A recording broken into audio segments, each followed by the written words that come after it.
Coming at you live from DNHQ in beautiful South Pasadena, California. This is an emergency Blue Heaven podcast. What's going on, Dodgers Nation? My name is Clint. You can find me as Real FRG on Twitter and Instagram. That guy is Doug McCain at DMac_LA on Twitter and Instagram. We are at Dodgers Nation on Twitter and Instagram, and you guys are here because you know the news.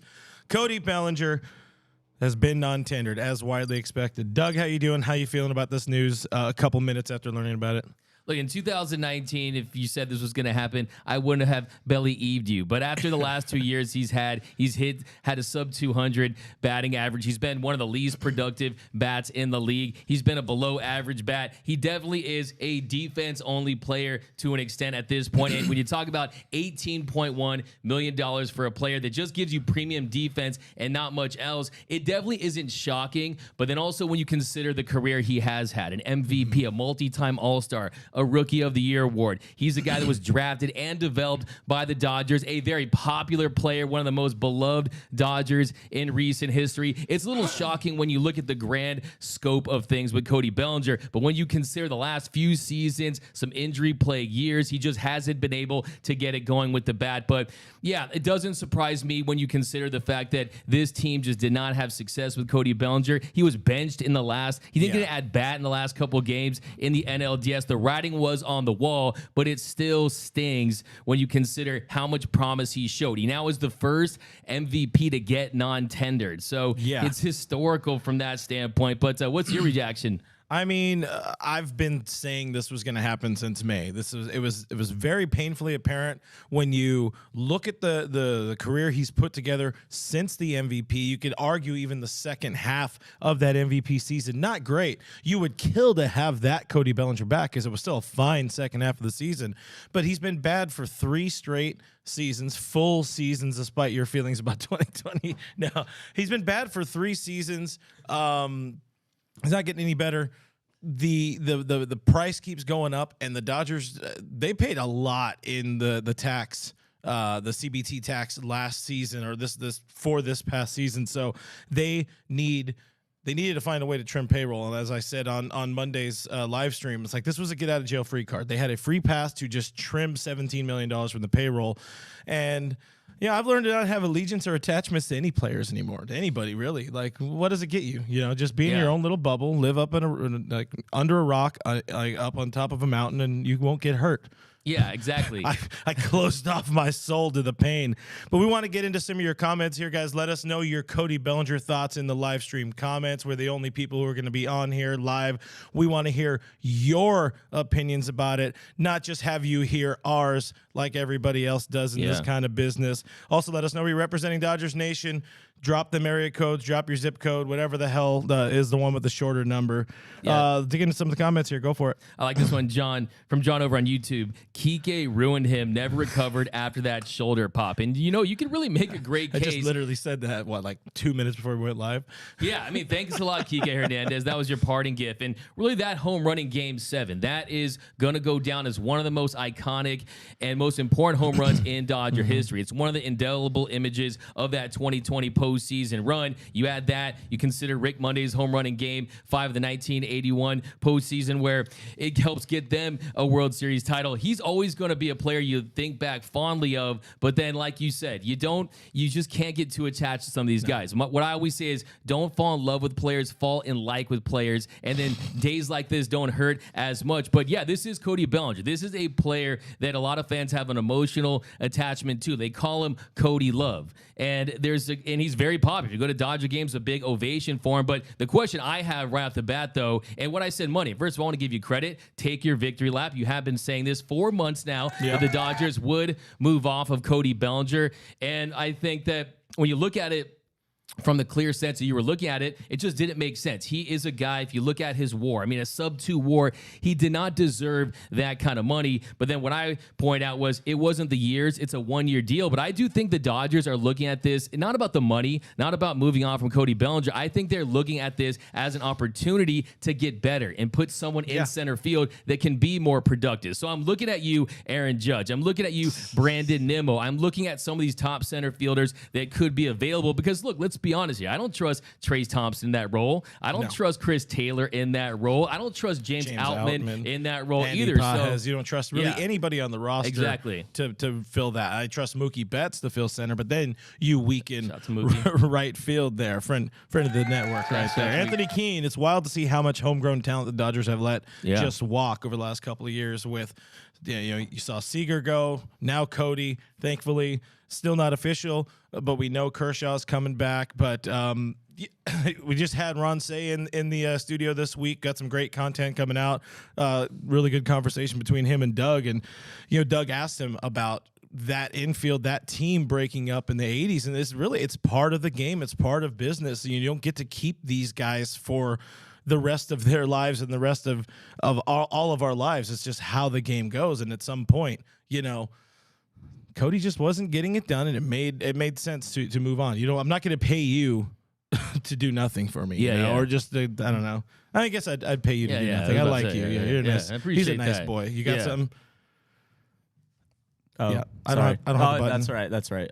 Real quick, a lot of people are talking about, could they still bring him back? So that's one of the things we do want to get into is get a few more comments in here. And can Cody Bellinger still come back? Iris K on YouTube. I was excited for this news. It's the right decision. It is the right decision in that, look, the non-tender deadline is an arbitrary date. Does not mean Cody Bellinger is gone.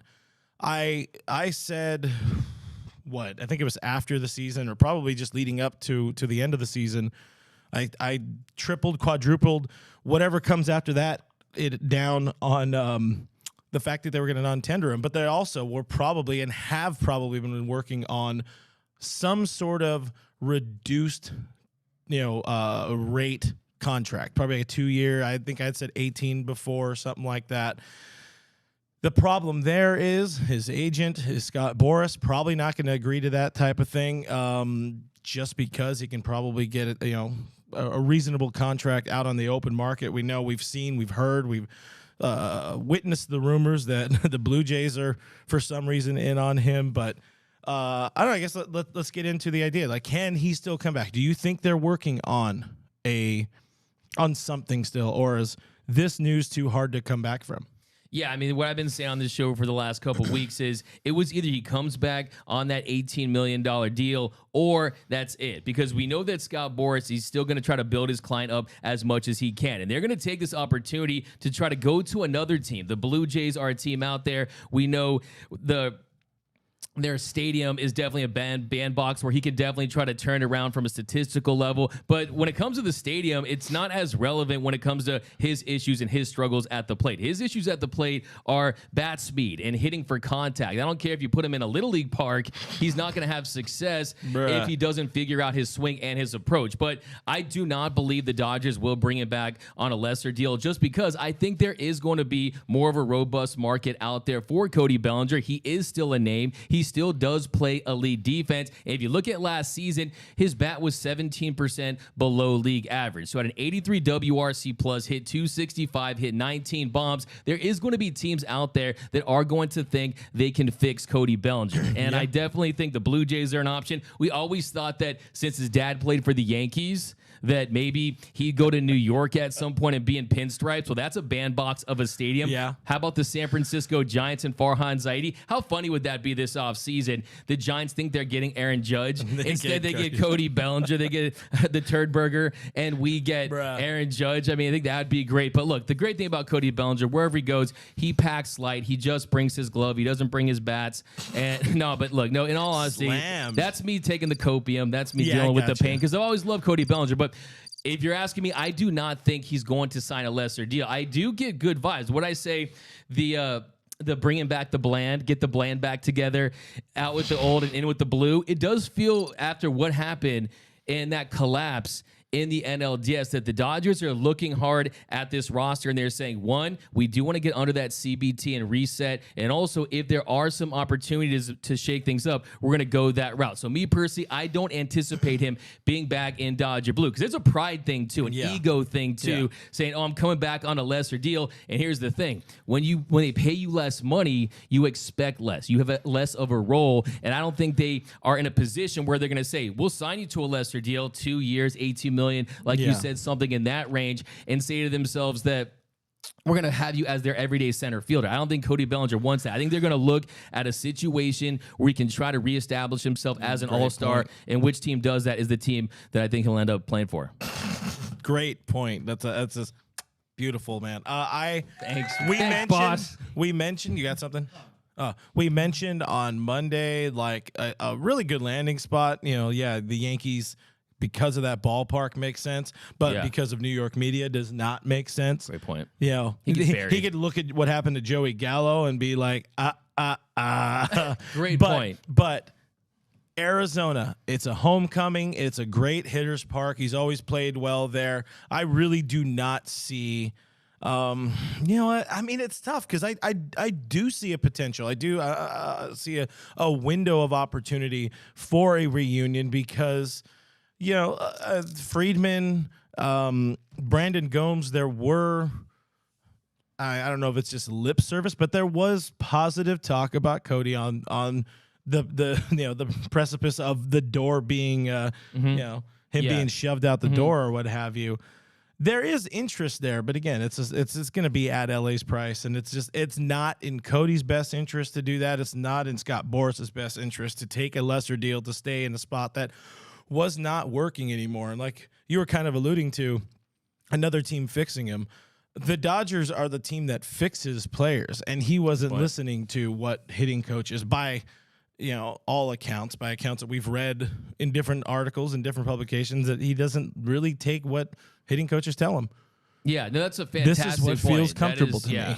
But here's the thing. I mean, he definitely is a guy that could benefit from a change of scenery or anywhere else if he is going to lock in. I think there is a chance, and I know Dodger fans don't want to hear this, that there is a chance that he does go to another team and he is in a contract season. Maybe he does sign a one-year prove-it deal and he locks in and he listens to coaching and he's more focused all throughout the season, and he does put up numbers similar to what we saw in early 2020 or even 2018. We're not asking for 47 home run Cody Bellinger anymore, but when you consider that pretty much no team out there would throw a guy into the box that has his track record in the last two seasons. I mean, you're talking about a 193 batting average over his last 900 plate appearances. No team out there is going to give the guy that many opportunities. So he has to turn it around, and he has to turn it around quick. And I see a lot of fans out there, too, saying, oh, you keep him because they're banned on the restricted shift next season. He's not going to benefit that much from a restricted shift. You know why? Because when you don't put the ball in play and you don't hit consistently, the shift doesn't matter. It doesn't matter. They could be, look, man, it could be like our friend on the pitch in soccer where they're lined up in front for a free kick in front of the home plate, and it's not going to matter if you're not putting the ball in play. So I definitely think that he's a guy. And I also say it's almost like, what if he's going to, you know, you break up with a girl, or she breaks up with you, and then she gets the revenge bod, and then she's dating this other guy, and then you start to feel regret about it. We could get revenge bod Belly with another team that turns things around. And I wish him the best. I mean, I think you're going to look back and say, this is a guy that really, I mean, we're hearing him mentioned in the same breath with Ted Williams. We were talking about maybe Cooperstown Cody at one point. I mean, just look at what he accomplished in his first couple of seasons. And he's 27 years old, going to be 28. And it's really one of the biggest downfalls of, you know, I'm not going to say Chris Davis, but I mean, it's pretty bad. This isn't the first time something like this has happened to a baseball player. You thought there was a lot in the tank there. You know, it's hard to. He hasn't really lost the athleticism, but he just lost the ability to make contact with the ball consistently. Yeah. And the league adjusted to him, and they found the easiest way to get him out is just, hey, throw the pitch.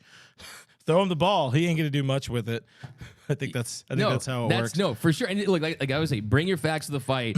And his on-base percentage is the lowest among the 151 qualified hitters over the past two seasons, and he's sixth from the bottom in slugging. So, look, you can't be a defensive-only player in this day and age. Yes, center field is a premium position, but it's just not going to get it done. And really, you know me, with player mobility, I'm excited about the other options. I mean, do you think, I don't want to put you on the spot, we have both said that we don't think that Aaron Judge will end up in Los Angeles. John Morosi, you said earlier, that was like the most vague tweet ever. It opens them up for some Aaron Judge. This is John Morosi's time to shine. This is before any real news is happening. He just likes to chime in because he knows everybody's going to take it. He knows they agree. Yeah. What do you got? John Heyman just tweeted out like a minute ago. Word going around now is the Dodgers will make a run at Aaron Judge. Johnny Heyman. Breaking news. Let me know when Bob Nightingale's on it. That's when I really want to know. I got the jersey swaps. I got the thumbnails ready. Apparently, if you're not on the jersey swaps first, you're not. You're just stealing other people's content. But anyways, listen, I'm coming for all the blood this offseason. How you guys feeling? FTP. It goes, I think all Dodgers Nation needs a visit from Hug McCain today. Nah, man. It's Chug McCain for life. There's no Chug Hug McCain. He was getting torched on wine last night. Yeah, Let's go. Boomer Assassin said, "Where's the Hornitos? Take a shot for man. the Cody send off." We were literally in the middle of. I mean, it's our own fault. Like Doug just suggested, hey, should we go live? And I was like, that's probably a really fucking good idea that we should probably do live. We're all in here. We'll do it live. We were literally like continuing our office rehab here. That's true. I wonder if anyone's noticing that the big LA Dodgers logo with the bobbleheads and is this gone. Is the first time most people have seen the wood, whatever. We'll have a greater debut potentially, possibly maybe on Monday. But getting to more of the comments, Goat Yachty on YouTube says, I wish Doug was my real dad. Raphael says, seems like a rebuild year. Does not matter if we don't win. I mean, even when they run at this, the team they have out right now, maybe not that bad. They need a couple, maybe two more starting pitchers. The Tyler Anderson news we haven't talked about on Blue Heaven yet. This guy over here did some great stuff on Dodgers Dugout. Check it out on our YouTube channel. Hit the subscribe and all the links and all the buttons and all that. But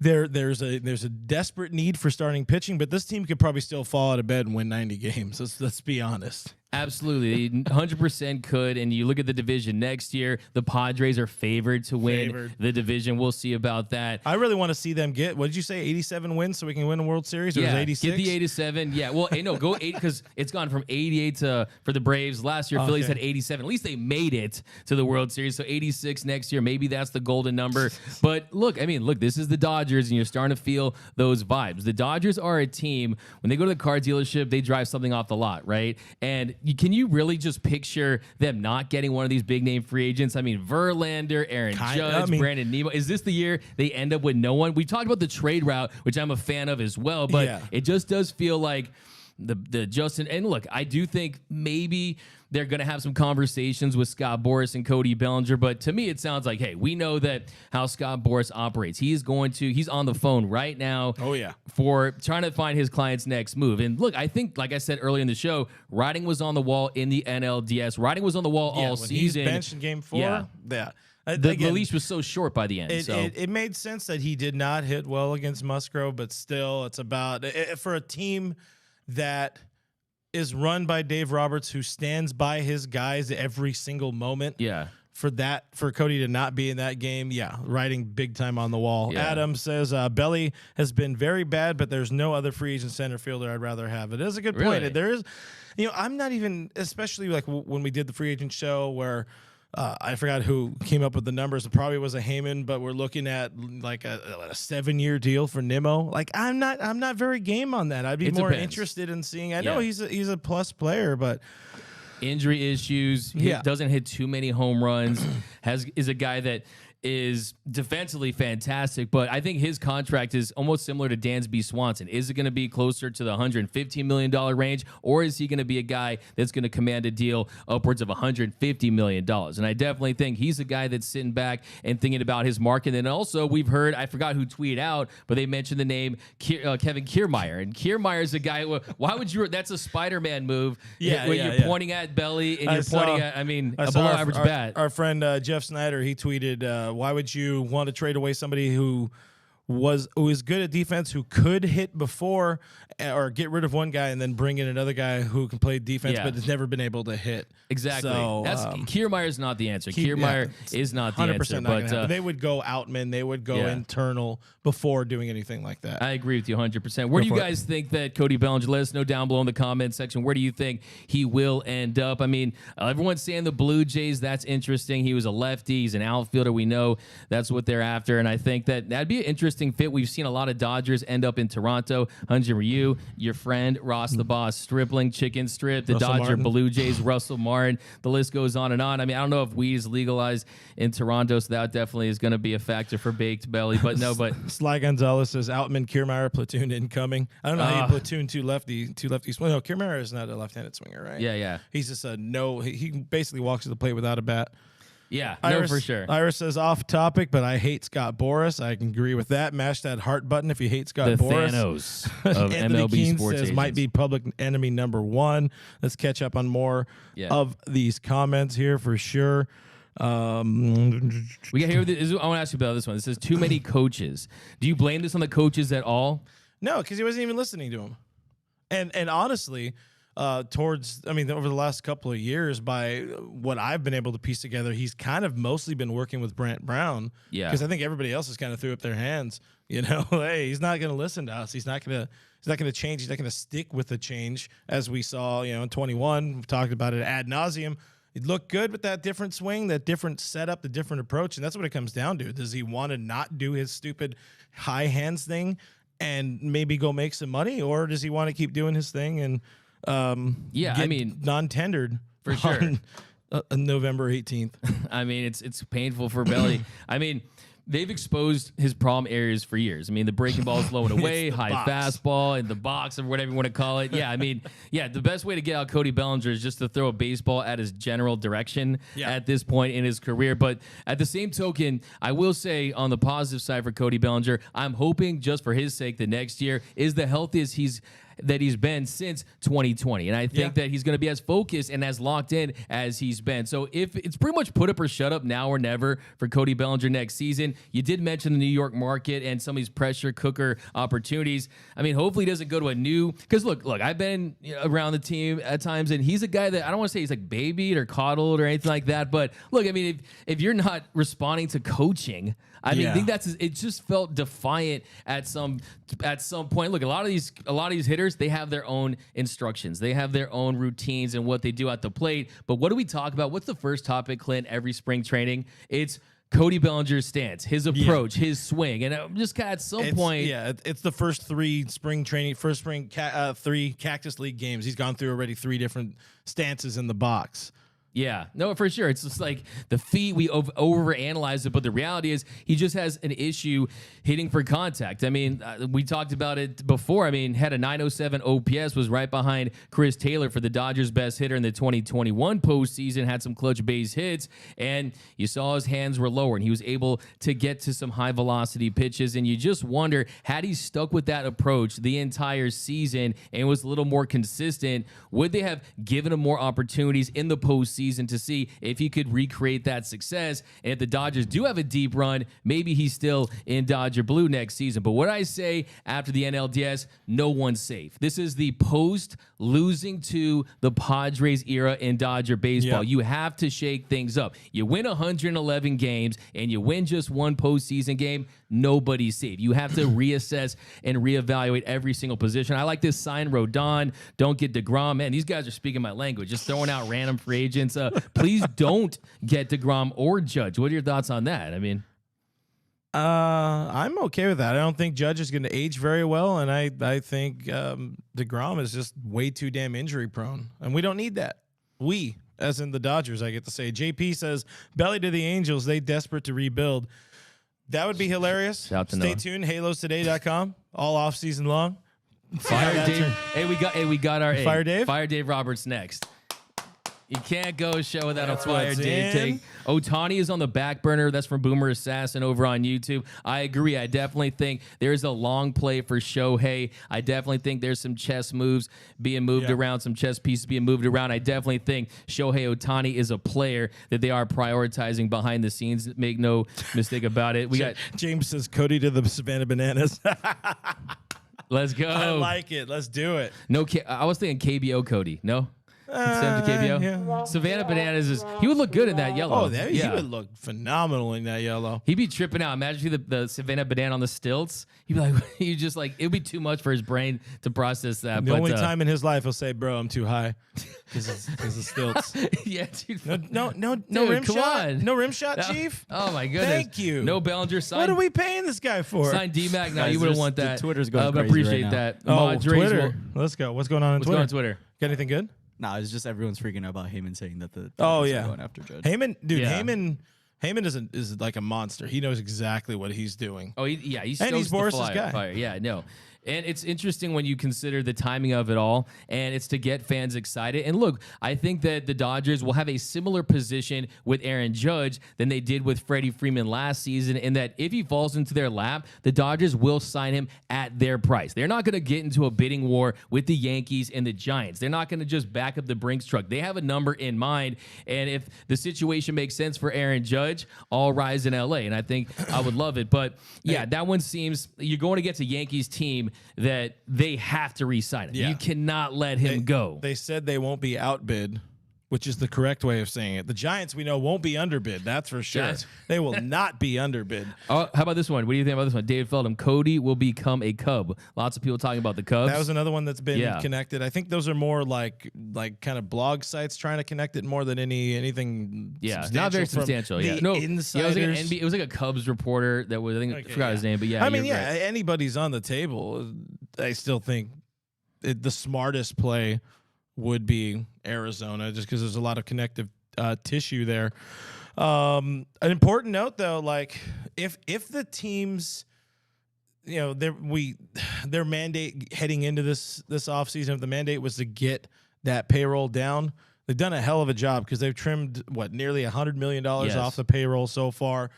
It's going to go up a little bit from this mark. Jack Harris, LA Times, he's the one who tweeted the number.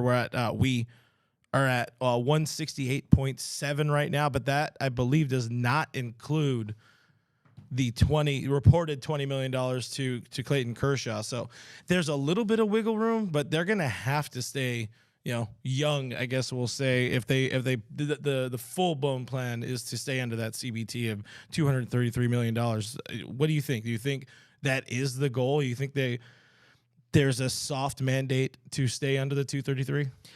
I think it's conditional because they've shown us in the past that they do operate on their own constraints, and they're not going to just go out there and pay the Cohen tax each and every season. They are going to exercise a little restraint when it comes to signing these big names, but I also think that they will change their approach. I think they will maintain some flexibility if they do have an opportunity to get an Aaron Judge. I don't think they'll break that for a bunch of mid-level free agents like a Brandon Nimmo, a DeGrom. I'm not saying DeGrom's a mid-level, but some of these other guys. If it's for a big name, we know the Dodgers will pay a big, but I do think that they say, hey, if we can't get any of these guys, and it does make sense to have this be the year that we do reset, and then you go get Shohei Ohtani next season, and you give yourself some options moving forward, and then also you consider the fact that when you make trades, you absorb those contracts, and you want to also give yourself some flexibility. If during the season you have some holes you want to fill, and we know that Andrew Friedman in the past has liked to do that. We also know that with the expanded postseason, it's not as easy. The price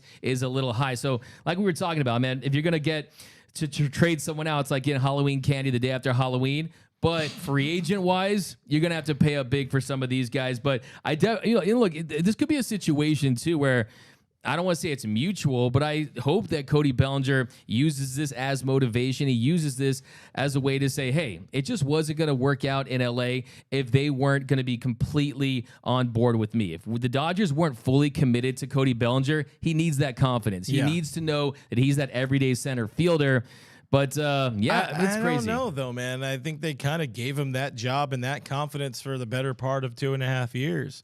100%. And even into the point where they were maybe considering checking out later in this season, they gave him all the opportunity in the world. And you love Cody Bellinger, but it's if you love somebody, love something, set them free situation right there. Remember you. Beautiful right there. Thank you. Do you Leading barely us, even life after Cody love? I'm going to put it here. Producer Cody has been tendered a contract for the 2023 season. Thanks, guys. You're There you welcome. go. Yeah. It comes you with a go. lot of responsibilities. Can you start in center and hit like 40 bombs? Yes. I Get 40 dingers? I will cover DNHQ like a Roomba, like Doug likes to say. That's what I'm talking about. This I guy's going crazy. He says, "Get everyone, Judge, Correa, DeGrom, Rodon." Look, the door has been opened $40 to make some big free micheladas. agent signings. Yeah, $40 micheladas, $200 parking, guys. It's gonna get expensive, but hey, Guys, Doug's gonna be doing parking at Dodger Stadium, so tip him if you see tip him. me. Hey, Yeah. could bring back our parking guide bit that we were going to do. But yeah, it's going to be that much more exciting because the Dodgers are going to have to fill that void left in center field. And here's ones that says Cody ends up in Boston. Some people are saying Cody ends up with the Angels. Hey, he would be an upgrade to Joe Adele. I mean, but yeah, it's good. Yeah. Oh, there's some pretty wild ones here. Signed trades today. Yeah, we've already almost forgot about Trey Turner and all this. This is really just reacting to the Cody. And Yeah. we got a lot more stuff we'll get into. Yeah, we're gonna go. next Yeah, we'll week. drop all kinds of videos. What's next for the Dodgers? Who else could they sign? We'll talk about, do a deep dive and where it all went wrong with Cody Bellinger. So yeah, this is just quick reaction The and getting your gears are takes. turning for D-Max, so make sure you guys are subscribed to the YouTube channel, youtube.com/DodgersNationTV. We'll take a couple more comments. We'll get out of here. I know this guy wants to do more content on Cody, so we'll get into that more over the weekend. But what do you got? It looks like you had a fun one, or somebody being someone real... that Cody would be a killer banana for the Bellinger I saw that had one. 3 years to find it, and as you were saying, he did get opportunities, and yes, he was injured, but this really was the prove it year for Cody Bellinger on the Dodgers, and he just did not have the success he needed to. No singing Dougie Fresh. Sorry, Michael. Apologize for that. Paul says after the Rookie of the Year, I thought Belly was going to be a Dodger for life, and I feel like a lot of fans really felt that. After that, you really solidify it with the MVP year. He was the talk. He was the talk of baseball, hitting 400 for almost a month and a half, 2 months, something like that, to start that season, and then no one would have ever believed you. No one would have ever believed you, man. It was just, I mean, I will note, for the victory lap he told me to take about him being non-tendered, I called this shit back in 2018. Not so much he's going to be, thank you, that he's going to be non-tendered, here. But I said I got a lot of crap for calling him a wishy-washy player. There was too many things wrong with that swing, and that was on his really bad 2018 season coming off of the 17. Which if his 2018 season he could do that every year of his career, would be one of the better players in baseball, because it was a fine season. He hit only 28 homers, like 268 or whatever. I forget what his weighted runs created plus was, but he was a good player. Still playing some first. That's when the shoulder issues started really happening a good bit more too, and some dives in first, and then they moved him to the outfield in 19. Won that Gold Glove in right field then. But I'm just saying, you go back, check the tape. Maybe don't, because there's problems in those. But still, you check the tape. Your boy said he's wishy-washy, and I don't know about this Cody Bellinger kid. And I was proven wrong for 1 year, or half a year really, and then here we are. I'm just saying, it's my victory lap. I'm just gonna accept it. yeah, I mean, I just think that his peak was so high with the Dodgers that you thought that if he could just get anywhere close to that, it would make sense to, at the very least, take him to the end of free agency. Look, his biggest victim, I mean, he had $11 million as a record at the time of his first year of arbitration. And the problem with the arbitration process is you go forward, you don't go backwards. So, I mean, if he was a mid-level player, maybe he's not going to be non-tendered today, but he set the standard so high. And yeah, as you mentioned, there's just too many holes in that swing. What do you got? John Morosi reported that the San Francisco Giants showing interest in free agent Kenley Jansen. Yeah, I saw that one. Yeah, we had a busy weekend. Yeah, there's Kenley connection. Kyle Farmer got traded from the Reds to the Twins. Former Dodger, let's go. San Francisco Dodgers, I don't know, man, what they're trying to do up there. We love that. We love that. But that's, I guess, let's check out here. We're just going to be talking in circles for the next 20 minutes if we don't. But Cody Bellinger, as of right now, no longer a Los Angeles Dodger. Let us know what you think in the comments. If you're watching this after we were live, we want to know what you think.